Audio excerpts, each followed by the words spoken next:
சகீஸ் kitchen. இன்றைக்கி Sunday, நெத்திலி மீன் குழம்பு பண்ணுறேன். அதுக்கு மசாலாலாம் வறுத்துக்கலாம். இப்போ 2 ஸ்பூன் ஜீரகம், ஒரே ஒரு ஸ்பூனு பெருஞ்சீரகம், நல்லா 2 ஸ்பூனு இல்லை 3 ஸ்பூன்னா இந்த குட்டி ஸ்பூன், இதில் 3 ஸ்பூன் மிளகு போட்டுக்கிட்டேன். பெருசாக 3 வெங்காயம், 5 தக்காளி கட் பண்ணிக்கிட்டேன். எல்லாம் போட்டுக்கலாம். பூண்டு ஒரு 10-15 பல்லு பூண்டு,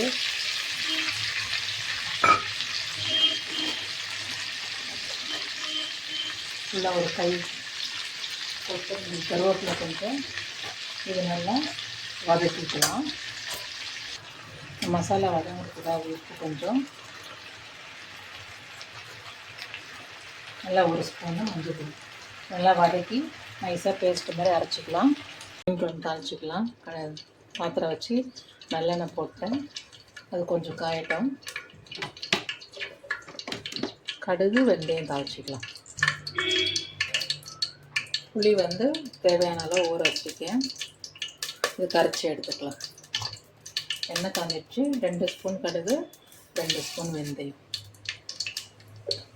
இது நல்லா பொரிஞ்சதும் நம்ம அரைச்சி வச்சுக்கிற மசாலாவை அதில் போட்டுக்கணும். அடுப்பு ஸ்லோ பண்ணிவிட்டு போடலாம்.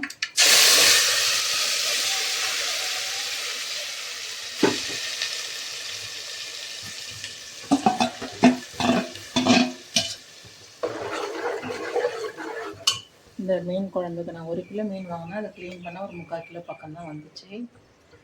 மிளகாய் பொடி 5 ஸ்பூன் போடுறேன். காரம் பார்த்துட்டு வேணும்னா போட்டுக்கலாம். நம்ம மசாலாவில் கொஞ்சம் உப்பு போட்டு அரைச்சிருக்கோம்.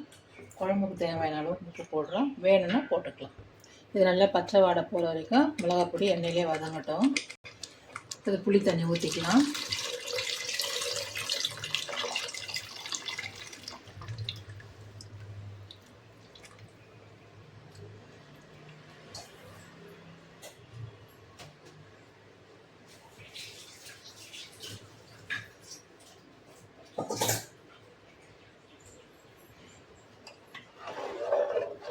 நல்லா கொதிக்கிட்டோம். தண்ணி போகணும்னு பார்த்துக்கோங்க. இன்னும் வேணும்னு வச்சுக்கோங்க. இன்னும் கொஞ்சம் ஊற்றுறேன். நல்லா இது கொதித்தவுடனே ஒரு 10-20 நிமிஷம் நல்லா கொதிக்கிட்டோம். கொதித்து எண்ணெய் பிரிஞ்சு வந்த உடனே வாஷ் பண்ணிக்கிறேன். நெத்திலி போட்டுடலாம். எல்லாமே போடல, கொஞ்சம் வறுக்க எடுத்து வச்சுருவேன். கொதிக்கிட்டோம் சாம்பார். கருவேப்பிலை, பச்சை மிளகாய் 2.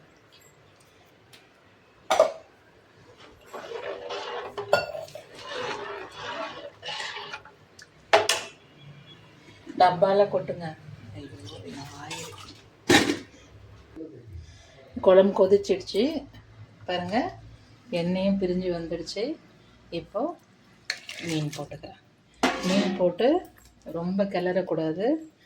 இப்படி ஒரு கலரை கிளறிட்டு அப்படியே விட்டுடலாம்.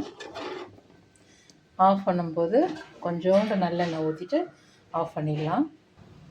ஒரே ஒரு கொதி வரட்டும். பாருங்கள், நல்லா கொதிக்குது. இப்போ ஸ்டவ் ஆஃப் பண்ண போகிறோம். ஒரே ஒரு ஸ்பூன் நல்லெண்ணெய் போட்டுட்டு ஸ்டவ் ஆஃப் பண்ணிடலாம். ஆஃப் பண்ணிவிட்டு அப்படியே மூடி வச்சிடணும்.